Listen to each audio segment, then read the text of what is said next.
भूख तो सबको लगती है कि नहीं लगती?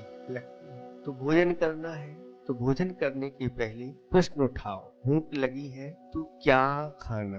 अगर ये नहीं कि भूख लगी है कुछ भी मिल जाए खाने के लिए और खाना प्रारंभ कर दो, नहीं, जो खाने योग्य है उसी को खाना। सामने आपसे कह दिया जाए कि ये विष मिला हुआ भोजन रखा हुआ है तो खाओगे क्या? बोलो, कोई नहीं खाएगा। आचार्य भगवंतों ने कहा कि विष मिला भोजन अगर खा लोगे तो एक ही बार मरोगे, लेकिन ऐसा भोजन कर रहे हो जो खाने योग्य नहीं है। मद्य मांस मधु पंच उदम्बर फल पंच मचार मकार, उसमें एक मर्यादा से बाहर मक्खन भी आता है। जिन वस्तुओं में इस प्रकार की अंडा मांस मछली आदि पाउडर डले हुए हैं, ऐसे वह अभक्ष की कोटि में आते हैं। जो मर्यादा से बाहर हो गए हैं उनमें भी जीवों की उत्पत्ति हो जाती है, मर्यादा के बाहर हो जाते हैं। जिस वस्तु का स्वाद बिगड़ गया है ऐसी वस्तुएं सब मर्यादा के बाहर होती है। ऐसी वस्तुएं अगर आप सेवन करते हो तो आचार्य भगवान कहते हैं विष तो एक बार मारता है, लेकिन ऐसी वस्तुएं खाने से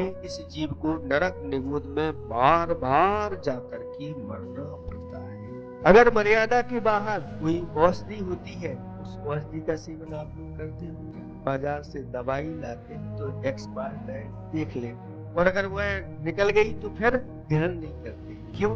ऐसे ही हमारे आचार्य भगवंतों ने कहा कि वस्तुओं की भी एक्सपायर डेट होती है। ऐसे की मर्यादा पूर्ण हुई, इसमें जीवों की उत्पत्ति हो जाती है। अब ये खाने योग्य नहीं, ये पीने के योग्य।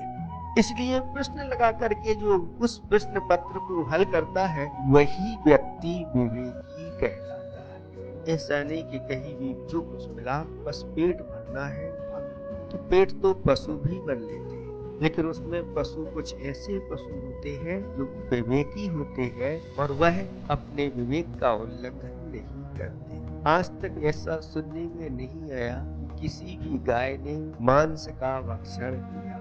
सुना है? उसको इतना विवेक है, वो अपने विवेक को बनाए रखे हुए ये सज्जनों के द्वारा खाने योग्य।